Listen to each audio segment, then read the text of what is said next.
ওকে, তো এবার আমরা স্ট্রাকচার নিয়ে আলোচনা করব। তো স্ট্রাকচার নিয়ে আলোচনা করার আগে আমি আপনাদের সাথে একটা হাইপোথেটিক্যাল একটা সিনারিও শেয়ার করি। সেটা হচ্ছে, ধরেন একটা স্টুডেন্ট, একটা ক্লাসের মধ্যে অনেকগুলো স্টুডেন্ট আছে। সাপোজ স্টুডেন্ট সংখ্যা 30। তো এখন স্টুডেন্টগুলোর আমার বেশ কিছু ইনফরমেশন স্টোর করতে হবে, যেমন তাদের নাম, তাদের রোল, তারা কোন ক্লাসে পড়ে, এবং ফাইনাল এক্সামে সবগুলো সাবজেক্টে তারা কত মার্কস করে পাইছে। প্রত্যেকটা সাবজেক্টে প্রত্যেকটা স্টুডেন্ট কত মার্কস করে পাইছে প্রত্যেকটা সাবজেক্টে। তো এখন এই যে ইনফরমেশন গুলোর কথা বললাম, আমি ডেটাগুলোর কথা বললাম, এই ডেটাগুলো ধরেন আপনার একটা প্রোগ্রামের মাধ্যমে ইনপুট নেওয়া দরকার এবং স্টোর করে রাখা দরকার। আপনি এখন কিভাবে এটা করবেন? আমাদের হাতে একটা অপশন আছে যে আমরা প্রত্যেকটা ফিল্ডের জন্য ইন্ডিভিজুয়াল ভেরিয়েবল ক্রিয়েট করতে পারি। যেমন স্টুডেন্ট 1 এর নেমের জন্য একটা ভেরিয়েবল, স্টুডেন্ট 1 এর রোলের জন্য একটা ভেরিয়েবল, স্টুডেন্ট 1 এর সাপোজ কোন ক্লাসে পড়ে সেটার জন্য একটা ভেরিয়েবল। এভাবে ইউ গেট দ্য পিকচার। আমরা যদি এভাবে করতে থাকি, চিন্তা করেন, তাহলে আমাদের কতগুলো ভেরিয়েবল আসলে এই প্রোগ্রামে নেওয়ার দরকার হবে, এবং এই ভেরিয়েবল গুলোকে মেইনটেইন করতে গিয়ে আমাদের কতটা হ্যাসেল পোহাতে হবে। আচ্ছা, এখন আমরা তো জানি যে এরকম যদি অনেকগুলো ডেটা হয়, তাহলে এটা মানে এভাবে ভিন্ন ভিন্ন ভেরিয়েবল নেওয়ার চাইতে বেটার ওয়ে হচ্ছে, বেটার সলিউশন হচ্ছে অ্যারে। অ্যারের যে ব্যাপারটা সেটা আমরা এবার একটু এখানে কনসিডার করে দেখি। আপনি যদি এখানে অ্যারে নিতে চান, তাহলে দেখেন অ্যারেতেও অ্যারের যদি টাইপ, মানে অ্যারের যদি বৈশিষ্ট্য সম্পর্কে আমি জানি যে অ্যারের মধ্যে আমরা সমধর্মী বা সিমিলার টাইপের অনেকগুলো ডেটাকে স্টোর করে রাখতে পারি। তো এখন এখানে স্টুডেন্ট ওয়াইজ যে ডেটাগুলো, সেই ডেটাগুলো কি সিমিলার ডেটা? আমি দেখেন এখানে স্টুডেন্টের নাম স্টোর করতেছি। এটা আহ, একটা ক্যারেক্টারের অ্যারে। নামের মধ্যে অনেকগুলো ক্যারেক্টার থাকে। তো ক্যারেক্টারের অ্যারে মানে হচ্ছে এটা একটা স্ট্রিং। আচ্ছা, এরপরে রোলটা, এটা হচ্ছে একটা ইন্টিজার নাম্বার। ক্লাসের যে নামটা, এটা একটা ক্যারেক্টার অ্যারে বা এটা একটা স্ট্রিং। তারপরে হচ্ছে মার্কস, ভিন্ন ভিন্ন সাবজেক্টে প্রাপ্ত যে মার্কস, এগুলো হচ্ছে ভিন্ন ভিন্ন ইন্টিজার নাম্বার। তাহলে এখানে সিনারিওটা কি দাঁড়াচ্ছে যে অ্যারের মধ্যে আমরা যে সমধর্মী ভিন্ন ভিন্ন ভ্যালু স্টোর করে রাখতে পারতাম, এখানে কিন্তু আমাদের ভ্যালুগুলো সমধর্মী না। হ্যাঁ, সবগুলো সেম টাইপের ভ্যালু না, কোনোটা ক্যারেক্টার অ্যারে, কোনোটা ইন্টিজার। আবার আমাদের এরকম হতে পারতো যে এখানে স্ট্রিং থাকতে, কি বলে, ফ্লোট ভ্যালু থাকতে পারতো। তো এখন তাহলে আমরা দেখতে পাচ্ছি যে অ্যারেটাও আমাদের জন্য সলিউশন না। তাহলে আমরা ভিন্ন আরেকটা ডেটা টাইপের সাথে, ডেটা স্ট্রাকচারের সাথে এখন পরিচিত হতে যাচ্ছি, যে ডেটা স্ট্রাকচারটা হচ্ছে স্ট্রাক্ট বা স্ট্রাকচার। তো স্ট্রাকচার হচ্ছে আমাদের এখানে বেস্ট সলিউশন। তো স্ট্রাকচারের মাধ্যমে আমরা আসলে একটা প্রোফাইল তৈরি করে ফেলতে পারি, এবং আমরা এখানে ভিন্ন ভিন্ন টাইপের ডেটার ফিল্ড তৈরি করতে পারি। ভিন্ন ভিন্ন ফিল্ড তৈরি করতে পারি, যার মাধ্যমে আমরা আমাদের নিজেদের ওন ডেটা টাইপকে ডিফাইন করতে পারি। মানে আমাদের নিজেদের সুবিধা মতো একটা ভিন্ন ডেটা টাইপ, একটা সিঙ্গেল ইউনিট আমরা তৈরি করতে পারি স্ট্রাকচারের মাধ্যমে। তো যে সিনারিওটা নিয়ে আমরা আলোচনা করলাম, এই সিনারিওটা যদি আমি কোডের মাধ্যমে এখন ইমপ্লিমেন্ট করি, তাহলে আপনারা হয়তো ভালো বুঝতে পারবেন। তো ধরেন আমি লিখলাম স্ট্রাকচার ক্রিয়েট করার জন্য যে কিওয়ার্ডটা ব্যবহার করতে হয় সেটা হচ্ছে স্ট্রাক্ট।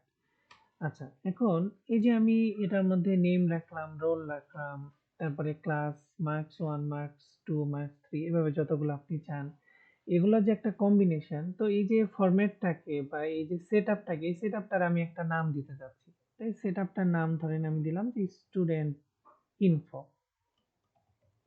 ঠিক আছে, এই সেটআপটার আমি একটা নাম দিলাম স্টুডেন্ট ইনফো। আচ্ছা, এখন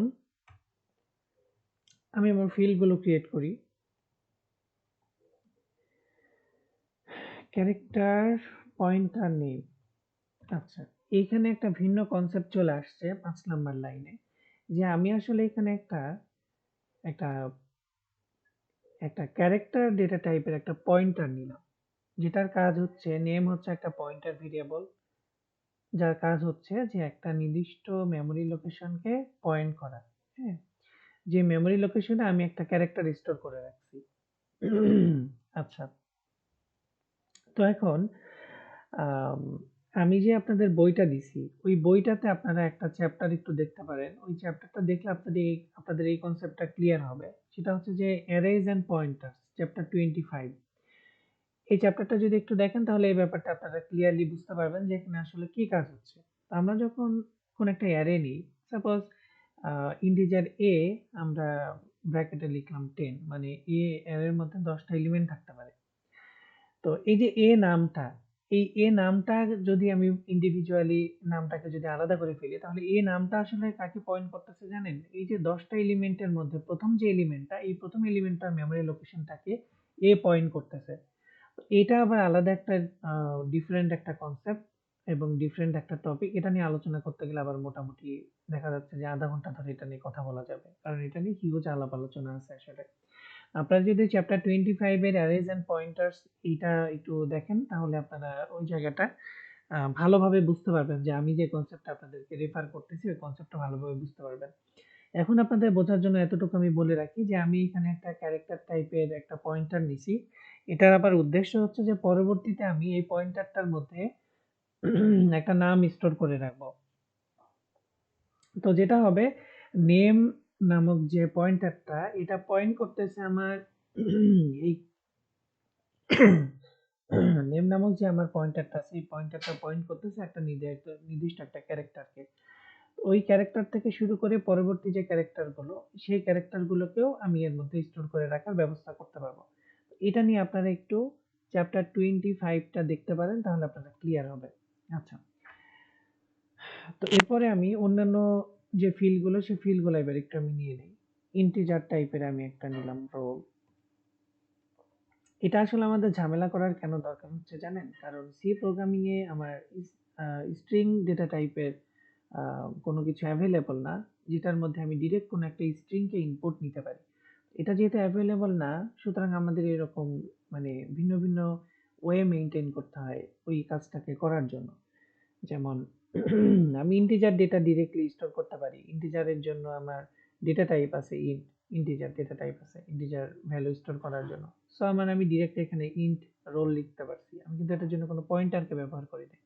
বাট যেহেতু ডিরেক্ট আমার স্ট্রিং কোনো ডেটা টাইপ নাই, সুতরাং স্ট্রিং যখনই আমাদেরকে স্টোর করতে হয়, তখন আমাদের ভিন্ন একটা ওয়ে মেনটেন করতে হয়, যে ওয়েতে আমি স্টিল স্ট্রিং স্টোর করার কাজটাকে করতে পারবো। এটা হচ্ছে একটা ওয়ে, যে ওয়েতে আমি এই নেম নামক যে ভেরিয়েবলটা আমি নিয়েছি, এর মধ্যে পরবর্তীতে আমি একটা স্ট্রিং কে স্টোর করে রাখতে পারবো, সেটা হচ্ছে নেম স্ট্রিং, মানে ওই নামের যে স্ট্রিংটা সেটাকে, যেটা কিনা একটা ক্যারেক্টারের অ্যারে। আচ্ছা, তো ইন্ট রোল লিখলাম আমি, তারপরে ক্যার লিখলাম, এটা আমার ক্লাসের ইনফরমেশন। তো এভাবে লিখলাম, একটা ভেরিয়েবল তৈরি করলাম আমি ক্লাস। তারপরে ইন্ট আমার ধরেন 3টা সাবজেক্টের মার্কস আমি স্টোর করব, তাহলে মার্কস 1 লিখলাম আমি, ইন্ট মার্কস 2 লিখলাম আমি, ইন্ট মার্কস 3 লিখলাম আমি। অথবা আপনি চাইলে কমা দিয়ে দিয়ে মার্কস 1, মার্কস 2, মার্কস 3 এগুলো লিখে ফেলতে পারেন, কোনো প্রবলেম নাই। আচ্ছা, আমি লিখেই ফেলি।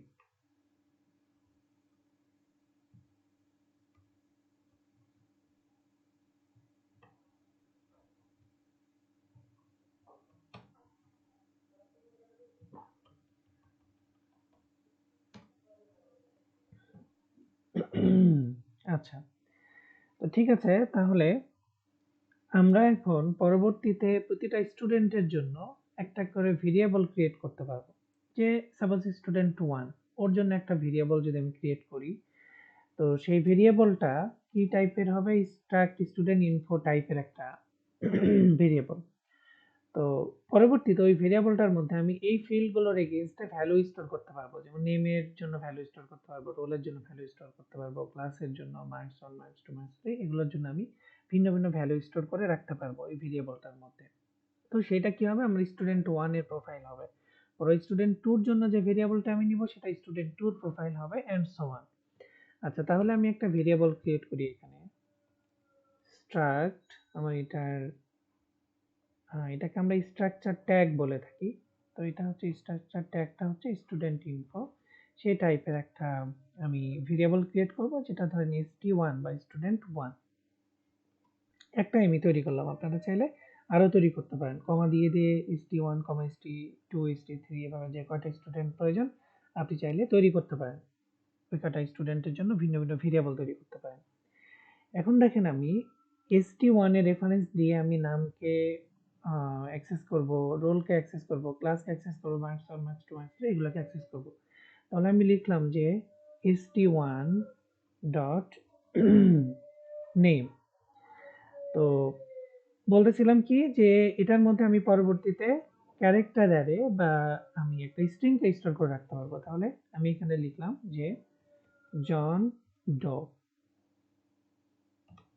এরপরে st1 ডট রোল, এটা একটা ইন্টিজার নাম্বার, সো আমি 1 2 3 দিলাম। পরেরটা আবার st1 ডট, এখানে আবার আমি দেখতে পাচ্ছি যে ক্লাস, এখানে আমি আরেকটা স্ট্রিংকে স্টোর করে রাখতে পারবো। তাহলে লিখলাম ক্লাস, এখানে দিলাম আমি 10, দশম শ্রেণীতে পড়ে তারা। এরপরে আমি st1 ডট মার্কস 1, এর মধ্যে দিলাম 70, তারপরে st1 ডট মার্কস 2 দিলাম আমি 80, এবং st1 ডট মার্কস 3 দিলাম আমি 90। আচ্ছা, তো আমাদের প্রোফাইলটা এখন রেডি হয়ে গেল। এবার আমরা যে ভ্যালুগুলো স্টোর করলাম এই ভ্যালুগুলোকে যদি আমি অ্যাক্সেস করতে চাই তাহলে আমার প্রিন্টএফ ফাংশন লাগবে। লিখলাম প্রিন্টএফ ফাংশন, লিখলাম যে সাপোজ প্রথমটা যেহেতু স্ট্রিং, সো আমি মডুলাস এস দিলাম, মডুলাস এস দিলাম। তারপরে আমি এখানে লিখলাম যে st1 ডট নেম, এইটা এখানে প্রিন্টেড হবে st1 dot name, st1 dot name এভাবে দিলাম আমি। তারপরে প্রিন্ট এফ, এটা হচ্ছে রোল, এটা একটা integer number, so modulus D, এটা আমি কিভাবে লিখতে পারবো তাহলে যে st1 ডট রোল, প্রিন্টএফ। তারপরেরটা কি যে ক্লাস, ক্লাসের ইনফরমেশন সেটাও আমার একটা স্ট্রিং, তো আমি এখানে এভাবে লিখি যে st1 ডট আন্ডারস্কোর ক্লাস। তারপরে প্রিন্টএফ, পরেরটা কি যে সাবজেক্ট 1 এ কত মার্কস পাইছে না, তাহলে সাবজেক্ট 1, সাবজেক্ট 1 এ কত মার্কস পাইছে সেটা হচ্ছে একটা ইন্টিজার নাম্বার, সো আমি এভাবে লিখে দেব st1 ডট মার্কস 1। তারপরে আবার প্রিন্টএফ সাবজেক্ট 2, এখানে আমি আবার একটা ইন্টিজার প্লেস হোল্ডার দিয়ে দিব st1 ডট মার্কস 2। পরেরটাতে আবার আমি দিব সাবজেক্ট 3, সেটা কি হবে, এটা একটা ইন্টিজার ধরনের নাম্বার st1 ডট মার্কস 3। মোটামুটি আমার সবকিছু সেট আপ হয়ে গেছে। আমি এখানে n দিলাম, \n,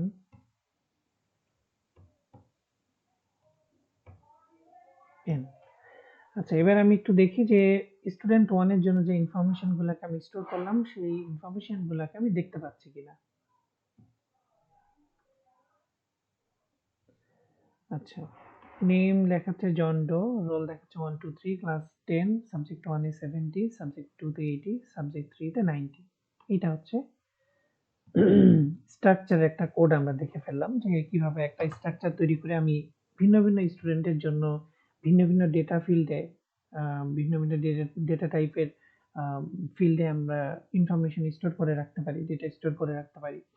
তো আপনারা চাইলে এখানে st1, তারপরে আপনি st2, তারপরে হচ্ছে st3, এভাবে আপনি আরো একাধিক ভেরিয়েবল তৈরি করতে পারতেন, যেটা কিনা স্টুডেন্ট ইনফো টাইপের ভেরিয়েবল হতো, যে টাইপের ভেরিয়েবলের মধ্যে আপনি নামের ভ্যালু, রোলের ভ্যালু, ক্লাসের ভ্যালু, মার্কস 1 মার্কস 2 মার্কস 3 এই ভ্যালুগুলো আপনি স্টোর করে রাখতে পারতেন। আচ্ছা, তো এখানে দেখেন যে এখানে কিন্তু আমার মেমোরি অ্যালোকেট করতে হচ্ছে না। তো আমরা যখন পয়েন্টার পড়বো তখন একটা জিনিস আমরা দেখবো যে আমাদের ওইখানে ডাইনামিক মেমোরি অ্যালোকেশন করতে হয়। তো আমরা জানি না যে এক্স্যাক্টলি কোন জায়গাটাতে ওটা আসলে স্টোর হবে। বাট আমি গতদিন আপনাদের সাথে র্যামের হিপ এরিয়া নিয়ে কথা বলছিলাম, যেটা কিনা আনঅ্যালোকেটেড এরিয়া। তো ওই জায়গাটাতে আমাদের একটা মেমোরি অ্যালোকেশন হবে। তো সেই কাজটা আমরা একটা ফাংশন ব্যবহার করে করতে পারি, সেটা হচ্ছে ম্যাললক, মেমোরি অ্যালোকেশন। একটা ফাংশন আমরা ব্যবহার করে করতে পারি। তো ওই ফাংশনটা ব্যবহার করে যখন আমরা মেমোরি অ্যালোকেশন করব, তো মেমোরি অ্যালোকেশন করার পরে আপনি যদি ওই অ্যালোকেটেড যে মেমোরিটা আপনার ধরেন স্টুডেন্ট 1, স্টুডেন্ট 2, স্টুডেন্ট 3 বা যেকোনো একটার জন্য অ্যালোকেটেড হয়ে গেছে। ওই মেমোরি অ্যালোকেটেড যে মেমোরি এরিয়াটা, সেই এরিয়াটার মধ্যে যদি আপনি পরবর্তীতে ভ্যালুগুলো স্টোর করতে চান, নেমের ভ্যালু, রোলের ভ্যালু, ক্লাসের ভ্যালু, মার্কস 1, মার্কস 2, মার্কস 3, তো সেখানে আর ডট আমরা তখন ব্যবহার করতে পারি না। তখন আমাদের এটা একটা অ্যারো চিহ্ন ব্যবহার করতে হয়। ড্যাশ চিহ্ন, তারপরে হচ্ছে গ্রেটার দেন চিহ্ন। এই দুটার সমন্বয়ে আমরা তখন বুঝাই যে ST1 এর নাম যে মেম্বার আছে সেই মেম্বারের মধ্যে আমি ভ্যালু স্টোর করতে চাচ্ছি।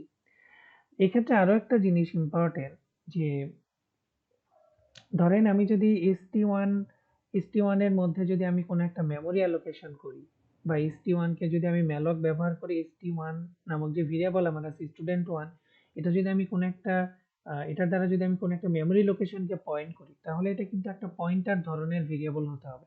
এটা যদি পয়েন্টার ধরনের ভেরিয়েবল না হয়, তাহলে কিন্তু এর মধ্যে কোনো মেমোরি অ্যাড্রেসকে স্টোর করে রাখা যাবে না, বা মেমোরি অ্যাড্রেসকে অ্যাসাইন করে রাখা যাবে না।